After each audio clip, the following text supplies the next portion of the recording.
2025-এর পৃথিবীতে আধুনিক পৃথিবীর সভ্যতার দাবিদার এই পৃথিবীর বাসিন্দারা কেউ গভীর রাতে বিকট আওয়াজে আতশবাজির বিষাক্ত ধোঁয়া এবং বিকট আওয়াজ দিয়ে মানুষ তো মানুষ, শিশু, বৃদ্ধ, হার্টের রোগী, শ্বাসকষ্টের রোগী, অসুস্থ মানুষ এবং হাজার হাজার পাখির মৃত্যুর কারণ হবে, কষ্টের কারণ হবে, এটা কোনো সভ্য সমাজে গ্রহণযোগ্য হতে পারে না।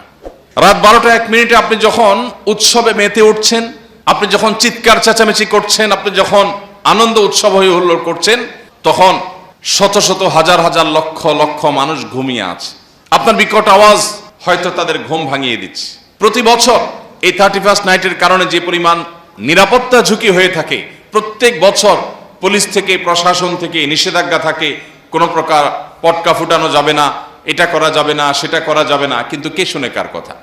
আমাদের সমাজের তরুণরা কারা কারা এসব অপসংস্কৃতি, এসব অনাচার করার জন্য প্রস্তুতি নিচ্ছে, সেগুলো দেখা সমাজের মানুষ হিসেবে আমাদের দায়িত্ব আছে। আমরা শুধু সুবহানাল্লাহ আলহামদুলিল্লাহ পড়বো, আমরা শুধু কোরআন তেলাওয়াত করব, আমরা শুধু নফল নামাজ পড়বো, আমরা শুধু দান সদকা করবো আর মসজিদ মাদ্রাসা করব, মানব সেবা করব, এটুকু দিয়ে আমরা আল্লাহর কাছে পার পাবো না।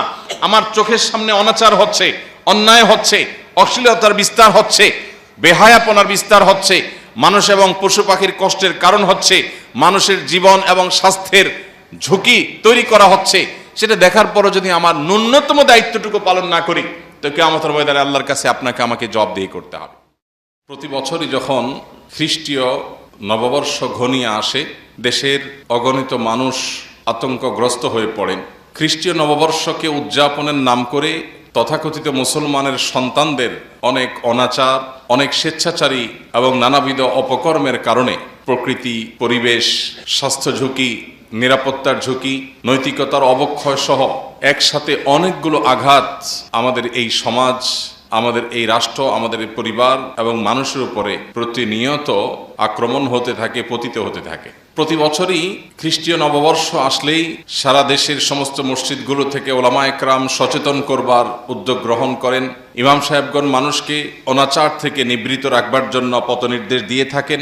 কিন্তু দুর্ভাগ্যজনক সত্য এবং বাস্তবতা হলো, কর্পোরেট ব্যবসায়ীরা তাদের বাণিজ্যিক স্বার্থে, এক শ্রেণীর মিডিয়া তাদের সামান্য হীন পার্থিব স্বার্থ চরিতার্থ করবার জন্য তরুণদেরকে ভোগবাদের নামে উন্মাদনা ও শৃঙ্খলা, মাদক এবং স্বেচ্ছাচারিতা, নানাবিধ অপকর্মের দিকে তারা ঠেলে দেয়, এবং যার ফলশ্রুতিতে দিন যত অতিবাহিত হচ্ছে, আমাদের তরুণদের একটা উল্লেখযোগ্য অংশ, এমনকি কিশোরদের একটা উল্লেখযোগ্য অংশ তারা বিভ্রান্তির পথে পা বাড়াচ্ছে, নৈতিক অবক্ষয় চরমে পৌঁছেছে।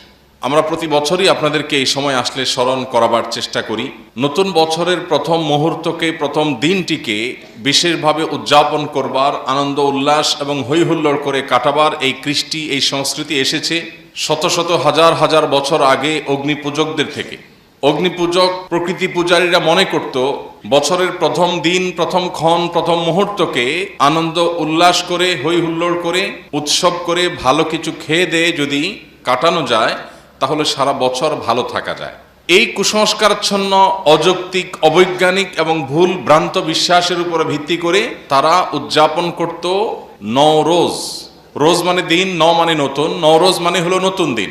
মূলত নওরোজ নামে এই নববর্ষ বা বছরের প্রথম প্রহর, প্রথম দিন, এই নতুন দিনটাকে উদযাপন করবার এই সংস্কৃতি অগ্নিপূজকদের থেকে আমাদের এখানে এসেছে, গোটা বিশ্বময় ছড়িয়েছে। পরবর্তীতে অগ্নিপূজকদের এই সৃষ্টি, এই সংস্কৃতিকে ধারণ করেছে খ্রিস্টানরা।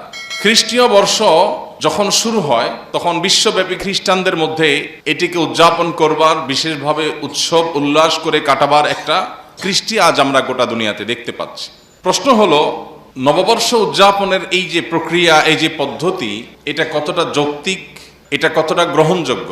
সর্বপ্রথম যে বিষয়টি চলে আসে সেটা হলো, যে বিশ্বাস থেকে নববর্ষ বা বছরের প্রথম মুহূর্তকে উৎসব করে, উল্লাস করে, হৈহুল্লোড় করে কাটানো হয়, সেই যৌক্তিকতা বা সেই দাবি, এটা যে অসার, সেটা যে বিভ্রান্তি, সেটা যে নিছক কুসংস্কার, সেটা বোঝার জন্য কোনো পণ্ডিত হওয়ার প্রয়োজন নেই। সবচেয়ে দুঃখজনক অধ্যায় হলো, আমাদের সমাজের যে অংশটা নিজেদেরকে তথাকথিত বিজ্ঞান মনস্ক বলে দাবি করে, যারা মনে করে যে তারা বিজ্ঞান মনস্ক, তারা সবকিছু বৈজ্ঞানিক বিশ্বাস, অভিজ্ঞতার ভিত্তিতে তারা করে থাকে, সেই মানুষগুলোই মূলত 31st নাইটের এই উন্মাদনায় গা ভাসায়।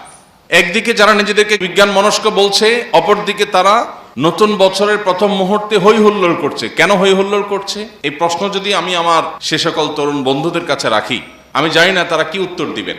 প্রত্যেকটা হাসির একটা কারণ থাকে, প্রতিটা কান্নারও একটা কারণ থাকে। কোনো না কোনো কারণ ছাড়া মানুষ হাসলে বা কান্না করলে তাকে মানুষ সুস্থ মানুষ বলে না। প্রতিদিনই রাত 12টা 1 মিনিট আসে, আপনি 365 দিনের অন্য কোনো দিন রাত 12টা 1 মিনিটে হই হুল্লোড় করেননি, আনন্দ উৎসব করেননি। 31শে ডিসেম্বর দিবাগত রাতে 12টা 1 মিনিটে কি এমন হয়েছে যার ফলে আপনি আনন্দ উৎসবে মেতে উঠছেন 12টা 1 বাজার সাথে সাথে? এই আনন্দের কারণটা কি? কি এমন ঘটেছে যে আপনি খুশি হয়ে গেছেন? উত্তর হয়তো আসবে যে একটা নতুন বছর আসছে। তো একটা নতুন বছর আসলে যদি আনন্দিত হয়, তাহলে যে মুহূর্তে একটা নতুন বছরকে আপনি ওয়েলকাম করছেন, ঠিক তার 1 মুহূর্ত আগেই একটা বছর গত হয়েছে। কারোর আগমন যদি আপনার আনন্দের কারণ হয়, তাহলে তার বিদায় আপনার বেদনার কারণ হবে। এই সহজ কথাটা বোঝার জন্য কোনো শিক্ষিত মানুষ হওয়ার দরকার নেই। যে ব্যক্তি আসলে আপনার খুশি হয়, তার বিয়োগ বেদনা, তার বিরহ, তার বিদায়, এটা আপনার কষ্টের কারণ হবে। 1 মুহূর্ত আগেই একটা বছর শেষ হয়ে গেল, সেজন্য তো আপনি কাঁদেন নাই, সেজন্য তো আপনি বেদনাহত হন নাই, সেজন্য তো আপনি কষ্ট পান নাই।